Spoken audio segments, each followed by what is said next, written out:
Сайн байцгаана уу? Улсын хүүхэд залуучуудын театрын жүжигчин Дүлгөөн оргил нар байна.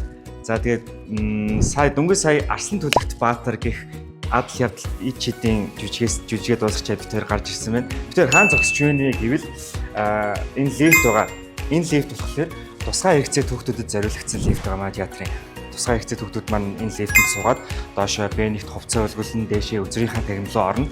Тэгээд бид хоёр нэг уриалга гаргах гэсэн албан байгууллагын хүмүүсээсээ. Бид хоёр ямар уриалга гаргахаар шийдсэн бэ гэвэл одоо манай томчуудтай зориулж хэлэх гэсэн юм аа. Тэгээд манай томчууд тусгай хэрэгцээ хүүхдүүд гэдэг бодоод ерөөсөө сурч мэдэх боловсрох боломжгүй хүүхдүүд гэсэн үг огт биш.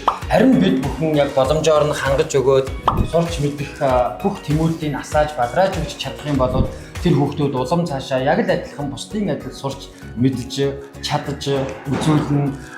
Тийм багтгүй ирээдүйд тийм ирээдүйд олимпийн авраг ерөнхийлөгч улс орноо мандуулсан ямар ч мундаг хүн болохын тулд бид нар тааж мэдэхгүй.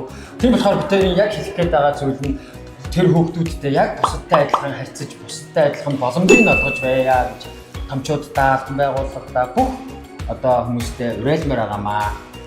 Ялгаатай байдал гэдэг нь ялгуулсан гадуурх гэсэн үг биш.